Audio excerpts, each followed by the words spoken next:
Yeah, very local. Yeah. Have you lived here all my life? All your life? Yeah. Not in West Bay, but in West Dorset. In West Dorset. Yeah. And we've got some lovely old photographs in West Bay. West Bay used to have two long piers. Oh wow. And obviously the train, the railway came to West Bay, and here's our lovely cliffs. I was looking. Yes. This is what it used to be like. So that's the promenade in 1910. Yeah. Oh wow. Okay. Okay. And without any of the development, we still have Pier Terrace. So at the moment we're doing this exhibition on Pier Terrace, which is this one here. Okay. This nice picture here, which is Oh wow. Arts and Crafts. It's 1880. 1880. And am I right in thinking that this area was famous for rope making? Yes, definitely. Yes, the flax, the local flax. Okay. So we had a lot of rope making. Is that why there's a good pub called the Rope Makers? Yes. Right. Can you tell them about the Bridport dagger? Do you know about the Bridport dagger? I do not. What's the Bridport dagger, would you think? Dagger? Yeah. As in is this a dagger I see before me? It sounds like it could be a sort of gang. A motorcycle gang? Doesn't seem likely. Your connection with rope? Okay, rope. You might need a knife. Somebody went around chopping bits of rope when they shouldn't have? No. It's actually the hangman's noose. Oh wow, of course. The Bridport, and it was called the Bridport dagger because it was made in Bridport. The rope was made in Bridport. And so this would have been the same rope might have been used in various because when did they abolish the death penalty? 1960, so quite a while after that. Yeah. Blimey. I mean, quite a lot of famous people, I would think, came into contact with the Bridport dagger. They had a first-hand or first-neck introduction. Yes. Blimey. So where the rope makers is, the pub, Yes. which is in South Street, just further down from the museum. The gardens are all long and narrow, and there would have been a lot of women doing the outdoor work for the netting. They would bring work to them, they would work at home, and it would be collected. And so a lot of those, it's quite nice to go around the back of Bridport sometimes. And then of course the rope making was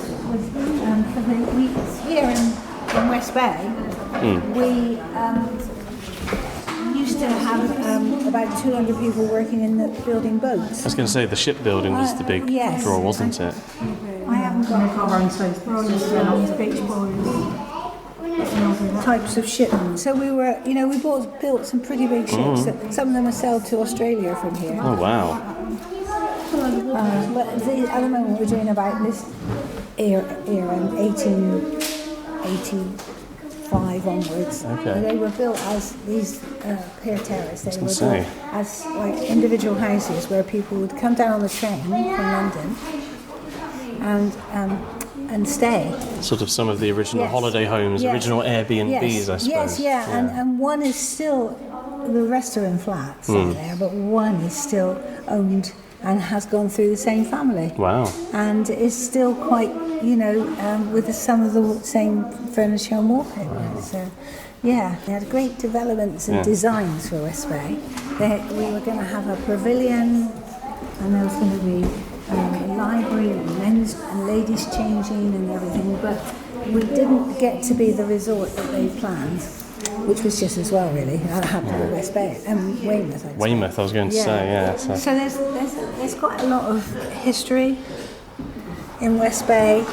Oh, of course, Harbour Lights. Yeah, Yes. Harbour Lights. So recently it's been put on the map, really, by David Tennant and his Broadchurch. Yes, we get it sold. It was sold to lots of different. The TV company sold it to lots of different countries. We get people coming in recognising our cliffs from America and Australia and wherever. Oh wow! Yeah, so Bridport has got an interesting background of fishing, of course. So our ropes our rope making nets went all over the world. Bridport Gundries. Still making. Well, it's not under the Bridport Gundries, but we are still making rope in Bridport. So because he was the Dorset poet, and the poet. he was he used to write in the Dorset dialect as well as. It's very difficult to read, isn't it? Well, Dorchester is a place for that. I've been to a William Barnes evening. Have you? in a very old cider shed where somebody attempted to do one of his poems. And they're very difficult. Even if you've got, it went down well with the cider and the I'll bet it did. pork we had. Instead of stabbing the haggis, but even if you're a Dorset person, yes, it's really difficult to understand the poetry because it's just completely.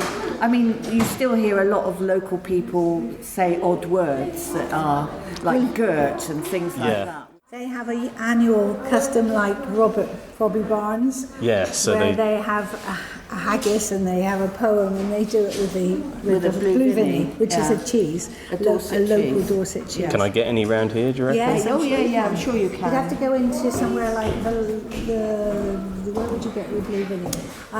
Probably into, there's a very nice cheese shop in Bridport, isn't there? Yeah. It's in the high street. You need a specialist cheese shop. Specialist. Yeah. So, is it called the Larder? It's a deli. I think it is still called the Larder. The Larder. There's one in Dorset and there's it's one in Bridport. on East Street. No, West Street.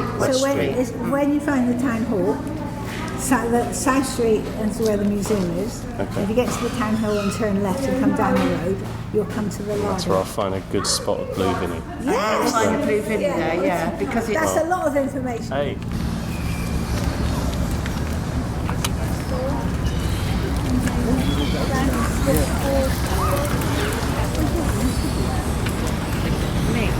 In front of me are half a dozen seagulls, each of which are stood on their own little individual pillar, and facing them, at my disposal, is a cannon.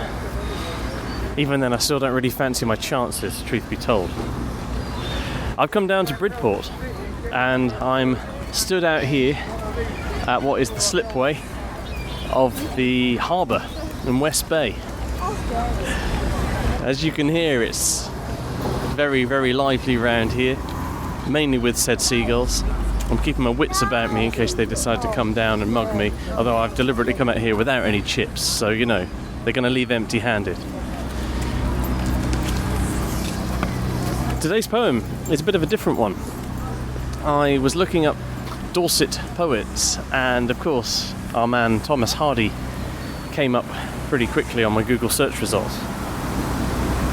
But while he is one of my favourites and I'd love to do some of his poetry, I'm going to save Hardy for another day. This is actually a poem specifically about the place I am in fact stood right now. It's by a fellow called William Barnes, who, for those of you who may not have heard of him, I certainly hadn't properly heard of him. He kept very good company. He was well revered by Alfred Lord Tennyson, no less, and of course the aforementioned Thomas Hardy, who gave the eulogy at his funeral, which is quite the honour. Where I am at the moment, we've got this very typically Dorset summer's day. It's lovely sunshine, but with a nice sea breeze coming through, and got the gulls and various families stood around, some of them nervously guarding their chips, and this very deep green harbour water coming through here, and the various boats and lifeguard boats around here as well, and the harbour master's quarters are up here. I'm going to sit as far out as I can so that I can see both the harbour and the sea. I'm going to read you this very special little poem.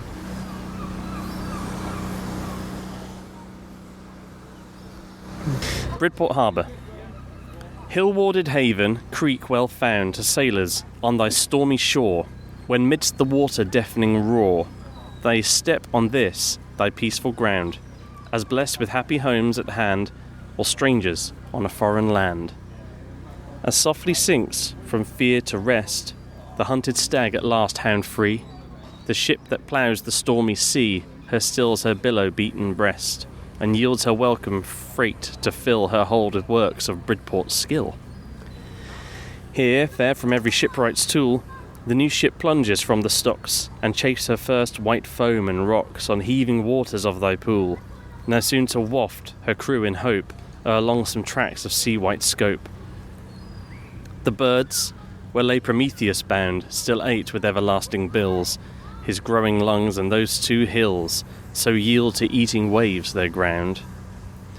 That wastes in this receding shore, but wastes, alas, to grow no more. How many untold years have run since those two half hills were whole, and man beheld the water rolls where they sank, grassy to the sand, long ere the sea had cast the sand and far-born pebbles on this strand. May every ship that commerce sends from thee, peaceful little creek, come back full rigged, without a leak, with men to wives and friends to friends. May heaven speed both to and fro, all ships that here may come and go. A lovely little poem, this, and one that I think has such a great level of, well, tightness to the rhyme, but also a poem about a place that I've been to before, but I didn't quite realise how important Bridport Harbour was. And indeed, this whole area, I had a very limited amount of knowledge about this, and yet through one poem I feel like I've learned quite a lot about the place. A little bit about the poet. William Barnes, a well-known in his lifetime, at least in this area, well known for being one of the Dorset dialect poets. So he wrote a lot of his poems in the original Dorset dialect. Don't ask me to try that. I think that might be a bad idea for everybody involved. But very, very well liked and well respected. And one of the things that I like about this poem is that it really does capture this small but quite fortified area. These two, since these two half hills were whole, on either side of this harbour we've got these two huge outcrops of rock leading down towards the sea, and you do really get this strong sense of how fortified and small this was. Bridport, of course, itself being a very old trade town, a place of sending off things like tea and bringing forth all sorts of exotic stuff from the colonies. A very interesting little area.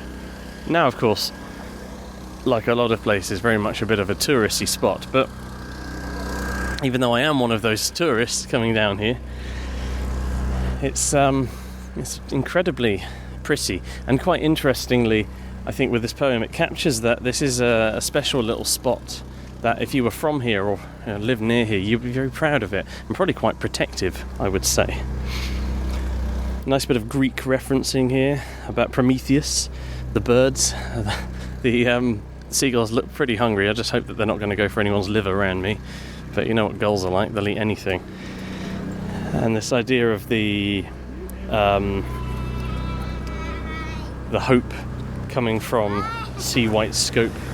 And with most poems that rhyme in this very sort of traditional sense, it can come across a little bit ploddy in parts, but the final rhyming couplet of each stanza really does add something quite special, really. And I do love that last line, may heaven speed both to and fro, all ships that here may come and go. And I'm looking around at some of these ships now, some of these boats. It's incredibly shallow at the moment. The water level of this harbour is you can see the bottoms of all the boats, put it that way. And even though we have this big sluice coming through at the bottom here, this is still a very, very low level of water. Presumably when the tide comes in, it all comes up again. And we've got a bunch of kids over here doing a bit of crabbing. I've got fond memories of doing that as a kid, especially down in this neck of the woods. And yeah, what a lovely spot. The idea of it being a creek, it calls it a creek twice, a peaceful little creek, and a hill-warded haven, a creek well found. You get a real sense of discovery. People I've been speaking to here said that this is kind of a place that you fall in love with, and people move here. And I can imagine even after all these years it still retains some of its magic, and on a day like this it's hard to see, it's hard to argue with that, really. I imagine being here in January would be a very different matter. I'm just stood atop this giant sluice, as I saw before, and it's Yeah. Just an amazing little outcrop here. And to think that this was the centre of commerce, you know, you'd have had people loading up their various rigs and boats, not knowing if they were going to see the crew again, of course. A lot of these boats would have been bound for places as far-flung as Australia. And it does really make me wonder as well how much of this, the industry that would have come from that, how much they'd have appreciated or maybe not appreciated poets and poetry. But I think you needed something to entertain yourself over on the high seas. So who knows? But one thing is absolutely for sure, I think this is a cracking little poem, and I'm going to try and do a bit more research on William Barnes. I feel ashamed to not have known more about him and not to have known more about his work. But I'll leave you with some of the last stuff that is in this poem that I think is, you know, very, very important to actually listen to. This idea of how many untold years have run since those two half hills were whole, and man beheld the water rolls where they sank grassy to the sand, long ere the sea had cast the sand and far-borne pebbles on this strand.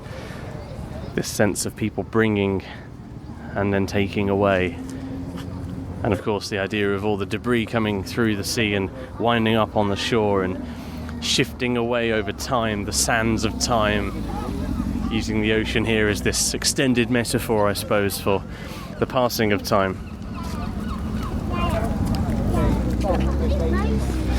Yeah, a bit more of a sketch than usual after my last effort of it being a big long memorial episode for Pete. This is more of a holiday snapshot, holiday sketch of a poem that I just thought, you know what, this sounds wonderful, I'll give it a crack. And to be stood here is a real privilege, breathing in the fresh sea air. And now I'm going to head off and reunite with my family, who are gesticulating rudely at me from across the shore. Even my daughter. If you've been enjoying the show, folks, can you please do me one small favour? I don't normally ask, but I'll ask again. Would you please give me some sort of love on whatever podcast platform you follow? It takes 2 minutes just to write something or give me some stars. And if you're not really into all that and you want to do something a bit more personal, please send me an email. I've had some wonderful emails from listeners recently, and it makes a difference. It makes me feel like people are listening, and I get the download numbers, I see what's going on, but it's nice to have someone get in touch. So from me down in Dorset, I wish you a lovely end to your summer. Might go for a pint of cider, who knows?